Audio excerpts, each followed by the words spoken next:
जैसे अमीबा कभी पूरी तरह से खत्म नहीं होता है, लेकिन राजनीति में जब सितारा डूब गया या हाशिए पर चले गए या खत्म हो गए कहा जाता है, तो उसका मतलब होता है कि आपकी राजनीतिक प्रासंगिकता खत्म हो गई है।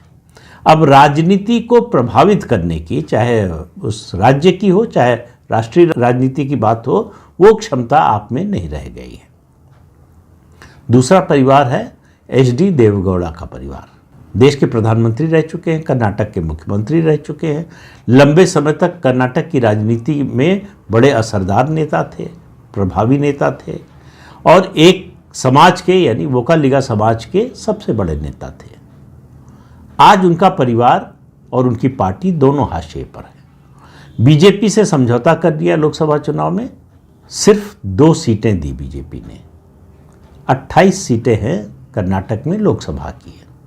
उससे पहले के चुनाव में उन्होंने समझौता किया था कांग्रेस पार्टी से विधानसभा चुनाव में, और उसका भी उन्हें फायदा नहीं मिला, उसमें भी उनका जनाधार खत्म हो गया। तो विधानसभा चुनाव में हाशिए पर गए, फिर लोकसभा चुनाव में। तो देवेगौड़ा परिवार जो है केवल नाम मात्र के लिए बना हुआ है, बाकी उसकी राजनीति खत्म हो चुकी है। वोकालिगा समाज में एक तरह से आप कहें वर्टिकल डिवीजन हो गया है। एक बड़ा हिस्सा डी.के. शिव कुमार के साथ चला गया है, जो कांग्रेस के नेता है और डिप्टी चीफ मिनिस्टर हैं कर्नाटक में।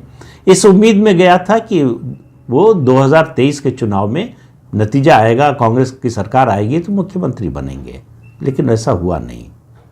और एक हिस्सा भारतीय जनता पार्टी के साथ आया है। अब अगले चुनाव तक ये स्पष्ट हो जाएगा कि इस परिवार का कोई राजनीतिक वजूद बचेगा भी या नहीं। इसी तरह से अब बात करते हैं जो तिनके का सहारा खोज रहे हैं। तो फिर से बात जो है दक्षिण से शुरू करते हैं, आंध्र प्रदेश से। आंध्र प्रदेश में जगन मोहन रेड्डी कांग्रेस से निकले, राजशेखर रेड्डी के बेटे थे, कांग्रेस के वो कद्दावर नेता थे, 2 बार मुख्यमंत्री रहे आंध्र प्रदेश के और संयुक्त आंध्र प्रदेश के मुख्यमंत्री रहे।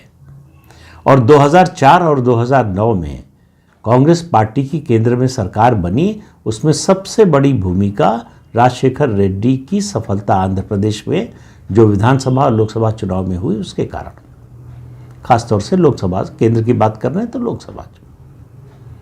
उनके असामयिक निधन के बाद जो है उनके बेटे ने राजनीतिक हिस्सेदारी मांगनी चाहिए, अपने पिता की राजनीतिक विरासत मांगना चाहा। सोनिया गांधी ने इनकार कर दिया, यहाँ तक कि मिलने का समय भी नहीं दिया।